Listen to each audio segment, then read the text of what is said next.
আপনার কি বলবেন? আওয়ামী লীগের উদ্দেশ্যে বলতে চাই, যদি মাঠে নামো পিঠে থালা বেঁধে মাঠে নামো। এই বাংলাদেশে আওয়ামী লীগের রাজনীতি আর চলবে না, ভারতের দাসত্ব আর চলবে না, আওয়ামী লীগের রাজনীতি করতে পারবে না। এই শহীদ মিনার থেকে আমাদের বলতে হবে, বাংলাদেশে আর ভারতীয় আধিপত্যবাদের রাজনীতি চলবে না। আমার ভাই হাদিকে গুলি করা হয়েছে, পরিকল্পিতভাবে হত্যার উদ্দেশ্যে এই গুলি করা হয়েছে। আমার ভাই হাদি আমাদের মাঝে ফিরে আসবে কি আসবে না আমরা কেউ জানি না, কিন্তু হাদি লাখো হাদির জন্ম দিয়ে গেছে।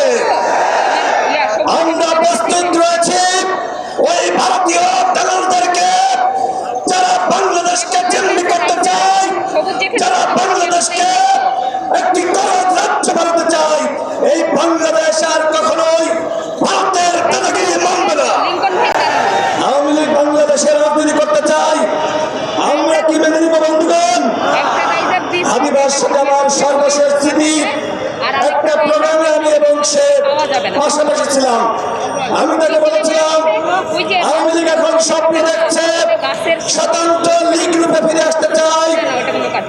আওয়ামী লীগের পদাধিকারী নেতারা তারা স্বতন্ত্রভাবে নির্বাচন করবে। তিনি আমাকে বলেছিলেন, এই বিষয়ে আমাদের সবাইকে একসাথে কাজ করতে হবে। বন্ধুগণ, বাংলাদেশে আওয়ামী লীগ রাজনীতি করুক, অন্তর্বর্তীকালীন সরকার তাদেরকে সুযোগ দিক, নির্বাচন কমিশন তাদেরকে সুযোগ দিক। আপনার কি বলবেন?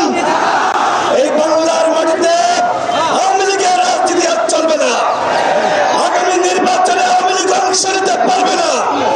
আমি সর্বশেষ বলতে চাই, আজকে উসমান হাদিকে স্টাইল হোক রুচিশীল, পরিচয় হোক রাজকীয়, e commerce platform palace of classy, যেখানে ফ্যাশন মেলে আত্মবিশ্বাসে। শীতের হুডি হোক বা গরমের আরাম, আমরা আছি আপনার পাশে। 100% অরিজিনাল প্রোডাক্ট, দেশের যে কোনো প্রান্তে ফ্রি হোম ডেলিভারি। অর্ডার করতে ইনবক্স করুন এখনই।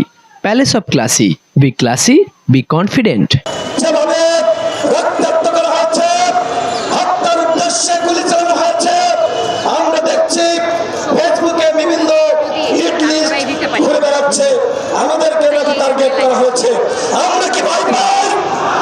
রাজপথে আন্দোলন শুরু করতে হবে ওই আওয়ামী লীগের প্রেতাত্মাদের বিরুদ্ধে। আজকে সারা বাংলাদেশে দেখছি বিভিন্ন